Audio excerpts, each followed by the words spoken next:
2023년 4월 27일 목요일 하나님 나라를 시작하는 말씀 묵상 시간입니다. 오늘 우리에게 주신 하나님의 말씀은 민수기 19장 1에서 10절까지의 말씀입니다. 허윤숙 권사님께서 말씀을 읽어주시겠습니다. 하나님의 말씀을 경청하십시오. 여호와께서 모세와 아론에게 말씀하여 이르시되 여호와께서 명령하시는 법의 율례를 이제 이르노니 이스라엘 자손에게 일러서 온전하여 흠이 없고 아직 멍에 매지 아니한 붉은 암송아지를 내게로 끌어오게 하고 너는 그것을 제사장 엘르아셀에게 줄 것이요 그는 그것을 진영 밖으로 끌어내어서 자기 목전에서 잡게 할 것이며 제사장 엘르아살은 손가락에 그 피를 찝고 그 피를 회막 앞을 향하여 7번 뿌리고 그 암소를 자기 목전에서 불사르게 하되 그 가죽과 고기와 피와 똥을 불사르게 하고 동시에 제사장은 백향목과 우슬초와 홍색실을 가져다가 암송아지를 사르는 불 가운데 던질 것이며 제사장은 자기의 옷을 빨고 물로 몸을 씻은 후에 진영에 들어갈 것이라. 그는 저녁까지 부정하리라. 송아지를 불사른 자도 자기의 옷을 물로 빨고 물로 그 몸을 씻을 것이라. 그도 저녁까지 부정하리라. 이에 정결한 자가 암송아지의 죄를 거두어 진영 밖 정한 곳에 둘지니 이것은 이스라엘 자손 회중을 위하여 간직하였다가 부정을 씻는 물을 위해 간직할지니 그것은 속죄제니라. 암송아지의 죄를 거둔 자도 자기의 옷을 빨 것이며 저녁까지 부정하리라. 이는 이스라엘 자손과 그 중에 거류하는 외인에게 영원한 율례니라. 아멘. 오늘 민수기 19장에 나오는 정결수를 만드는 방법에 대한 말씀을 하신 배경을 먼저 이해하면 좋을 듯 싶습니다. 이스라엘 백성들이 시내산을 떠나 이후 지속적인 불신앙과 반역으로 인해 크고 작은 심판들이 임했습니다. 결국엔 대규모 죽음을 겪었습니다. 바로 고라 반역 사건으로 14,700명이 죽는 사건이 발생하고 말았습니다. 또한 이스라엘 백성들의 40년 광야 기간 동안 하나님의 말씀대로 갈렙과 여호수아를 제외하고 모두 광야에서 죽을 것이라는 그 말씀대로 수많은 사람들이 죽어 나갔습니다. 그렇기 때문에 백성들 가운데 시체를 만져서 부정을 입는 경우가 아주 빈번하게 발생했고, 또 만일 시체를 만져 부정을 입은 사람이 그 부정을 바로 씻어내지 못하고 타인과 접촉할 경우 이스라엘 전체가 부정하게 되는 최악의 상황까지 발생할 수 있는 상황이었습니다. 그래서 하나님께서 특단의 조치를 취하신 것입니다. 부정을 씻는 정결 규례를 제정해 주심으로 시체로 인한 부정에서 벗어나는 방법을 제시해 주셨습니다. 그런데 그 방법, 하나님께서 제시해 주신 방법이 굉장히 합리적이고 현실적인 방법으로 말씀해 주셨습니다. 바로 이 정결수를 이용하는 것인데요. 붉은 암송아지로 만든 재를 이용해서 정결수를 만들어서 그것으로 자신의 몸을 씻고 정결하도록 했습니다. 이것을 본문은 속죄제라고 언급을 하고 있는데요. 사실 일반적인 속죄 의식에 비하면 상당 부분이 상이하며 또 굉장히 축소되었습니다. 일단 속죄제의 제물은 대부분이 수컷이었는데요. 정결수는 그와 반대로 암송아지로 만들게 됩니다. 또 절차가 굉장히 간편해지기도 했습니다. 또한 백성들의 삶에서 부정하게 되는 일이 빈번하게 일어날 수밖에 없는 상황이었기에 만일 의도치 않게 혹은 부득이하게 부정하게 될 때마다 속죄 제물을 가지고 제단으로 나아가는 것은 이스라엘 백성들의 경제적인 여건상 대단히 어려운 일이었습니다.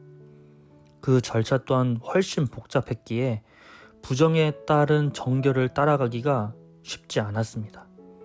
하나님께서는 이러한 상황을 보시고 아시고 정결수를 만들어서 그것으로 자신의 몸을 씻고 정결하게 되는 절차는 일종의 약식 속죄의식으로 간주할 수 있게 된 것입니다. 이 법은 이스라엘 백성들 뿐만 아니라 제사를 드리기 어려운 체류 중인 외국인들에게도 적용되었답니다. 오늘 이 정결법의 대부분의 결론 메시지의 의미를 살펴보면 완전한 정결수 되시는 예수 그리스도께서 한 번에 우리의 모든 죄와 부정함을 해결하심으로 완전한 속죄제물이 되시고, 우리는 바로 그 예수 그리스도의 보혈로 담대하게 하나님이 계신 지성소로 나아갈 수 있게 되었으므로 십자가의 희생을 기억하고 감사하자로 마무리할 수가 있습니다. 그런데 오늘 말씀에서 저는 하나님의 방법이 새롭게 눈에 들어왔습니다. 하나님께서 이스라엘 백성들에게 제시한 이 정결 방법은 지극히 합리적인 방법이었습니다. 굉장히 현실적인 방법이었습니다. 또 상식적인 해결 방법이었습니다.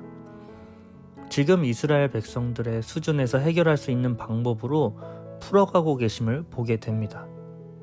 그러나 반대로 어느 순간부터 오늘 우리가 기대하고 소망하는 하나님의 방법은 기적을 통해 현실을 초월하는 방법으로 논리를 뛰어넘는 것으로 여겨지고, 그것을 바라는 것이 우리의 믿음으로 투영될 때가 많이 있습니다. 분명 하나님께서는 우리의 상식과 이해를 뛰어넘어 일하실 수 있는 분이시긴 하지만, 오늘 말씀에서 비춰진 하나님의 방법은 그 어떤 방법보다 평범했습니다. 얼마든지 합리적인 하나님의 방법에 따라 해결할 수 있는 것이었습니다. 이런 하나님의 방법을 통해 오늘 우리가 구하는 하나님의 방법을 돌아보면 좋겠습니다.